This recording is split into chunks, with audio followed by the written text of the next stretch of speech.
mangás coreanos ou manhwas, trocinho ruim de pronunciar, não chamavam minha atenção antigamente. Sei lá, eu tinha um preconceito danado com esse tipo de história. Só que de uns tempos pra cá, essas obras têm chamado muito a minha atenção. E tudo isso começou com Leviathan, ou como eu carinhosamente chamo, o Ataque um Titan de peixe. Meu Deus, meu Senhor! Com cenas de luta absurdas e uma história competente, esse manhwa é, sem sombra de dúvidas, uma das minhas obras favoritas dos últimos anos. Inclusive sendo melhor que um certo alguém aí. Mais tarde eu vou estar falando sobre isso. Olá, eu sou o Nesh e no vídeo de hoje vamos de Leviathan e do porquê ele merece o seu carinho.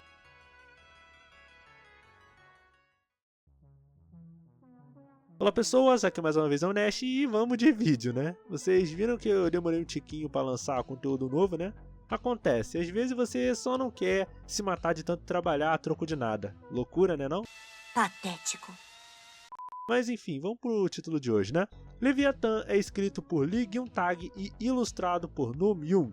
Na história, o mundo estava muito de boa, até que teve um apocalipse que basicamente inundou o mundo.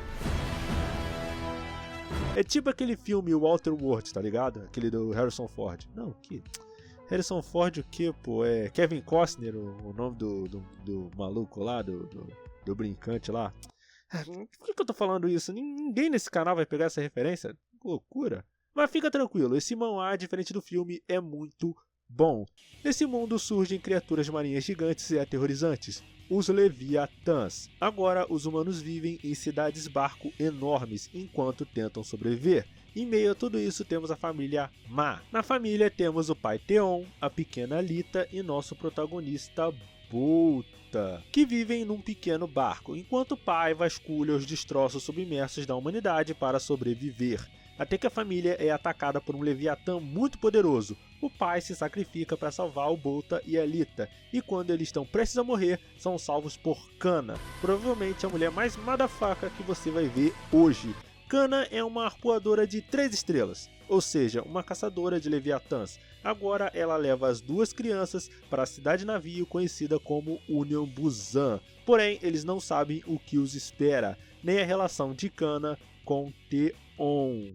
Leviathan, no momento em que esse vídeo está sendo gravado, acabou sua serialização, sendo 198 capítulos e, devo admitir, ele me pegou de surpresa. A arte desse mangá é deslumbrante. Entre as coisas que tornam os manhwas diferentes dos mangás no estilo japonês, é que eles são desenhados pensando na leitura para celulares e smartphones. Então a ação ela não se limita a 2 páginas por vez como no mangá comum, podendo se esticar por muito mais tempo. Um tipo de arte que, ao meu ver, preza muito mais pela fluidez da ação e da narrativa gráfica do que o detalhismo, para tanto que em várias cenas você tem grandes espaços em brancos apenas com pequenas caixas de ação, o que no mangá seria repleto de cenário e personagens, o que para mim não é uma coisa exatamente ruim. Apesar de eu não conseguir imaginar artistas como Takehiko Inoue ou mesmo Boichi, que é sul-coreano, fazendo esse tipo de história. Acredito que é mais um estilo de se contar uma história, de se contar um enredo. E Leviathan tira total proveito disso, com cenas de ação incríveis. As sequências de luta desse manhwa estão entre as minhas favoritas, sendo as mais bonitas que eu já vi. Por mais que o traço em si não seja tão perfeito ou estilizado como o de Gokuraku, por exemplo. Falando sobre os monstros dessa história, eles são ameaçadores e grotescos. O roteiro explora bastante esse medo do oceano profundo e das criaturas que lá habitam. Tipo, você já viu vídeos de submarinos indo nas profundezas do mar? Maluco, aqueles bichos já dão medo na vida real. Imagina isso num mundo pós-apocalíptico com criaturas ainda mais perigosas. Mais poderoso do que Poseidon. Essa história explora esse medo em cada ambiente, de cavernas escuras até o fundo do oceano, o que já é naturalmente aterrorizante. Tipo, eles estão no meio de um monte de água, um vazio infinito que pode te engolir a qualquer momento. O tipo de coisa que te deixa angustiado mesmo que você não tenha fobia do mar profundo. Agora eu vou ter que ser polêmico aqui com vocês, né? Até pra ganhar aqueles cliques e virar um otatube famoso. Patético. Cala a boca! Que horror! Seu perfeito! Sempre me disseram que o motivo desse manhwa não ser tão comentado é ele estar na sombra de um outro título bem mais badalado, Solo Leveling. E eu venho por meio desse vídeo dizer: Leviathan é superior a Solo Leveling em todos os aspectos possíveis. Todos. História, desenvolvimento, personagem, tudo. Esse não é um vídeo sobre Solo em si, mas se eu tivesse que resumir a minha experiência lendo, eu diria que a história do Solador de Dungeons foi engolida pelo próprio protagonista Overpower. Tipo, ele ficou tão poderoso que a história ficou chata. Boas histórias com protagonistas muito poderosos resolvem o problema de escala de poder focando ou nos personagens secundários ou criando protagonistas densos e interessantes. Aliás, uma pessoa que é mestre nesse tipo de coisa é o One, o autor de One Punch Man e Mob Psycho 100. Porém, em Solo, os personagens secundários são um pouco interessantes e daí você já sabe para onde a história vai. Já em Leviathan, por mais que o Bota vai ganhando destaque nos combates, sendo bem B10 em alguns momentos, ele é antes de tudo um bom personagem. A relação dele com a Alita, a Kana, o fato dele simplesmente não aceitar as injustiças da União Busan. É interessante ver que ele não se resume apenas a vou matar os peixes ruins, eu vou descer a peixeira nos peixes ruins. Não, ele interage com as pessoas, aprende com elas, mas principalmente ele deseja de verdade ajudar a sua irmã e as pessoas que ele gosta. É simples, mas o simples bem feito ainda é melhor que uma história que tenta ser complexa, mas é mais furada que um queijo suíço depois que levou 15 tiros. Ainda sobre o mundo de Leviathan em si, eu gosto muito de toda essa estética meio steampunk marítima, eu diria. Me lembra Susen no Gargante em alguns momentos. Os proops, os arpões, não é mega explicado de como cada pequeno detalhe de cada armamento funciona, mas é bem bonito visualmente falando. Além disso, os personagens desse manhwa são muito carismáticos e têm o desenvolvimento necessário para que quando morram, você sinta o peso dramático disso. Não é só porque é uma luta quase perdida contra um inimigo invencível, mas porque são pessoas que você aprendeu a gostar no decorrer da obra. Até os personagens que são ruins, que são maus, são maneiros. O principal deles que eu gosto de destacar é o Clark. Cara, o que esse personagem tem de forte, tem de ruim. A backstory dele é uma das minhas coisas favoritas da obra inteira.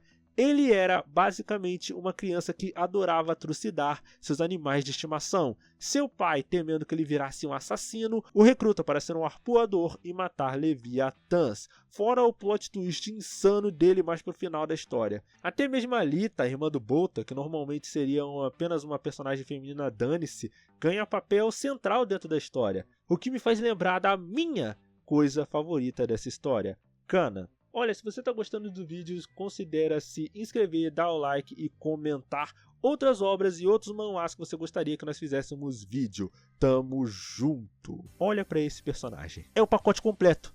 Ela tem cabelo branco e tapa-olho. E todos nós já estamos cansados de saber que quando o autor quer fazer um personagem brabo, ele usa essa combinação. Kakashi, cabelo branco, tapa-olho. Gojo, cabelo branco, tapa-olho. Kaneki, cabelo branco, tapa-olho. Aquele maluco da Arifureta lá, cabelo branco, tapa-olho. Esse exemplo não foi muito bom não, mas eu acredito que você pegou o espírito da coisa, né? Eu admito que achei algumas cenas dela sugestivas demais em certos momentos do manhwa, o modo como é desenhado. Mas eu gosto de como essa personagem tem os próprios objetivos e desenvolvimentos. Ela tem desejos de ter uma família e se vingar dos Leviathans, e sente gratidão por tudo que o pai do Bota e da Alita fez por ela, não sendo alguém que apenas orbita em torno de uma outra pessoa ou apenas um objeto. Mas, para mim, eu diria que o principal ponto positivo dessa obra é que ela é redondinha. Digo isso no sentido de que tudo que ela se propõe a fazer, ela faz bem. Não existe um grande mistério sobre o motivo pelo qual os peixes dominaram o mundo. Só aconteceu e ponto. a história se foca muito mais nas pessoas tentando sobreviver a esse mundo, o que no meu entender foi uma aproximação acertada até, uma vez que os Leviatãs não são os únicos perigos daquele mundo. Existem muitos antagonistas humanos na história, pessoas que se aproveitam do medo e do desespero dos mais vulneráveis para criar um sistema desigual e muito brutal. Você vai sentir isso principalmente em como as cidades, navios, principalmente em como a Union Busan ela é organizada. Aliás, essa parte é muito bem trabalhada, pois vemos isso sendo desenvolvido durante diversos capítulos, com o Bolta ajudando na tubulação da cidade, dele interagindo com uma velha senhora pedindo esmola. Não é uma trama mega complexa e cheia de meandros, são detalhes simples, que quando bem trabalhados constroem uma história sólida. Talvez esse seja o elogio final que eu faço dessa história. Leviatã é um manhwa sólido, uma ação frenética, personagens carismáticos, tudo isso muito bem trabalhado e resultando numa finalização bem satisfatória. O que eu talvez não goste tanto é que a história é um pouco ambiciosa, ela joga muito no seguro às vezes. Talvez um arco em que a própria natureza da humanidade fosse questionada seria interessante, já que para mim os antagonistas não humanos, os Leviatãs mesmo, não me soam tão interessantes. Tipo, eles são muito perigosos e as habilidades deles são bem interessantes, todas ligadas a peixes do mundo submerso, mas é só isso. Para mim a história preferiu um final mais simples e direto do que ousar. O que não me leva a mal, foi muito bom e finalizou bem a história.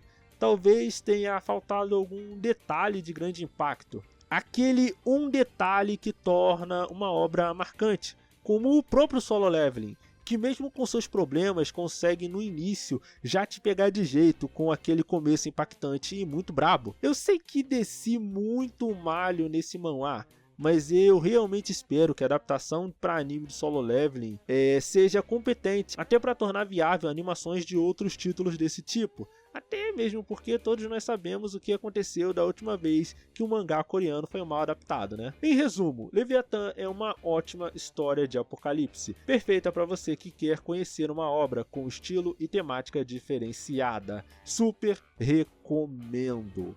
Esse é o final do vídeo, eu agradeço a você que está assistindo de manhã, de tarde à noite. Lançamos vídeos novos todas as segundas-feiras ao meio-dia e podcasts novos todas as sextas-feiras ao meio-dia nas plataformas de áudio Anchor, Spotify e tudo mais. Aqui é o Nash, tenha uma vida longa e próspera. Até a próxima. Beba água. Hidrate-se. Não deixe que um término de namoro mexa com seu organismo. Beba água. Hidrate-se. Quer algo mais gostoso do que beber um maravilhoso copo de água? Hidrate-se. Seja aquele homem hidratado. Beba água. Sua namorada vai ter inveja de você.